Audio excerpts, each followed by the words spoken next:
అయితే ఈ నోటీసుల వ్యవహారంపై పీపుల్స్ మీడియా అధినేత టీజీ విశ్వప్రసాద్ ఏమంటున్నారు టీవీ9 ఎంటర్టైన్మెంట్ ఎడిటర్ లక్ష్మీనారాయణ అందిస్తారు. మీరు ఒక లీగల్ నోటీస్ ఇచ్చారు 24 క్రాఫ్ట్స్కి. అది ఎంతవరకు లీగల్గా స్టేబుల్ అవుతుంది? అలా ఇవ్వడానికి గల కారణం ఏంటి? నేను ఇచ్చిన నోటీస్ లీగల్లీ 100% వ్యాలిడ్ అండి. అంటే దాన్ని ఎన్ఫోర్స్ చేసి ఎంతవరకు డ్యామేజెస్ క్లెయిమ్ చేయొచ్చు అంటే వెళ్ళి నేను ఒక వర్కర్స్ యూనియన్ని బ్యాంక్రప్ట్ చేయడం నా ఇది కదా, అంటే వాళ్ళకున్న ఇన్సూరెన్స్లు వాటిని చెడగొట్టడం కదా నా ఆబ్జెక్టివ్. బట్ లీగల్గా నేను 100% రైట్ అండి. ప్రతి పర్సన్కి రైట్ టు వర్క్ ఉంటుంది. ఒక వచ్చే వర్కర్ని ఆపడం అన్నది అది కంప్లీట్లీ లీగల్.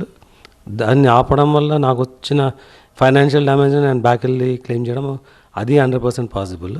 అది నేను చేయొచ్చా చేయకూడదా, కరెక్టా కాదా, ఆర్ అట్లీస్ట్ నోటీస్ సర్వ్ చేసి వాళ్ళకి తెలపడం ఎలా అన్నదో, లేకుంటే ఫైల్ చేసి ఆపడానికి ట్రై చేయడమో, ఇవన్నీ లీగల్లీ పాసిబుల్ మెథడ్స్.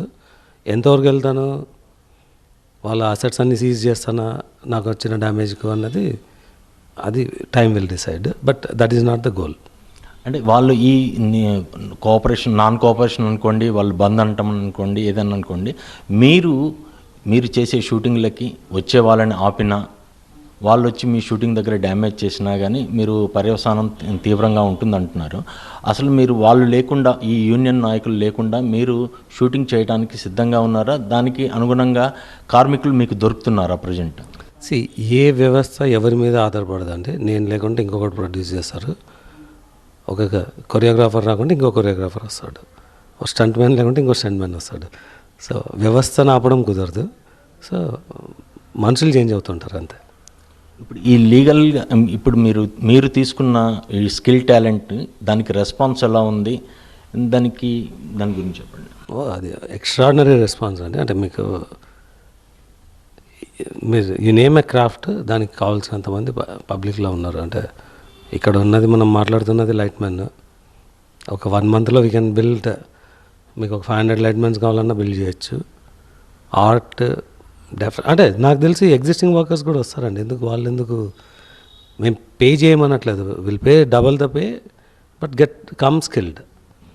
నువ్వు మినిమం వేజ్ని ఫోర్స్ చేయొద్దు. అంటే ఇప్పుడు ఈ మినిమం వేజ్ అనేది యాక్చువల్గా మీరు చూసుకుంటే ఈ లేబర్ యాక్ట్లోకి మీరు చెప్పినట్టు ఆ 20,000 లోపు ఈఎస్ఐ వచ్చే వాళ్ళే లేబర్ యాక్ట్లోకి వస్తారు.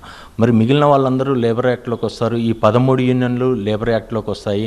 మీరు కంపల్సరీ దీనికి ఎంతో కొంత చెల్లించాల్సిందే అని లేబర్ కమిషనర్ కూడా అంటున్నారు. దాన్ని మీరు ఎలా చూస్తారు? అంటే అది వాళ్ళు మభ్య పెట్టడం అండి. రెండోది లేబర్ యాక్ట్లో వచ్చిన వాళ్ళు నేను అదే లేబర్ తీసుకోవాలని లేదు.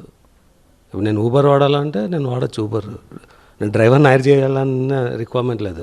ఏ లేబర్ యాక్ట్ కూడా నువ్వు తీసుకుంటే ఈ వేజ్ పే చేయమంటారు, ఈ వేజ్ ఇంత ఇంక్రీజ్ చేయమంటారు. లేబర్ యాక్ట్లో ఏ వేజ్ పే చేయాలా, దానికి కావాల్సిన బెనిఫిట్స్ ఏమన్నది ఉంటుంది. ఫోర్స్గా ఇంత పెంచాలా అన్నది ఎక్కడ ఉండదు. Existing wage is much higher than లో అంటే నార్మల్ వేజ్. అంటే ఇప్పుడు ఉన్న కార్మికులందరూ గత 30 ఏళ్లకు పైగా మేము ఇండస్ట్రీలో ఉంటున్నాము, మాకు ఇదే వ్యవస్థ కంటిన్యూ అవుతుంది. ఈ ఒక్కరోజు వచ్చి మాకు విశ్వప్రసాద్ గారికి ఏం రైట్ ఉందని మాకు లీగల్ నోటీస్ ఇచ్చారని ఆ ట్రేడ్ యూనియన్ నాయకులు కొంతమంది ఇందాక అన్నారు. వాళ్ళకి ఎలాంటి సమాధానం చెప్తారు? అంటే రైట్ టు వర్క్ అన్నది వెళ్ళి చదవమనండి.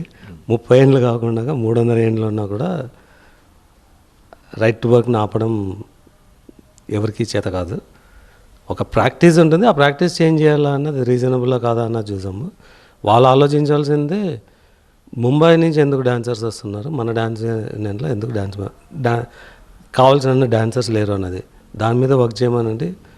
వాళ్ళ యూనియన్ మెంబర్స్కి ఆటోమేటిక్గా జాబ్ క్రియేట్ అవుతుంది. ఫస్ట్ ఆ 7 lakhs ఫీని తీసేసి ఎంట్రీ ఫీ ఫ్రీగానో, లేకుంటే వాళ్ళకి మినిమం అడ్మినిస్ట్రేటివ్ ఫీకు, ఇప్పుడు డైరెక్టర్స్ యూనియన్ ఉంది, వాళ్ళు 1 lakh పెట్టు అంటే higher the pay lower the fee ఉంది. యాక్చువల్గా మామూలుగా అదర్ వే ఉండాలి.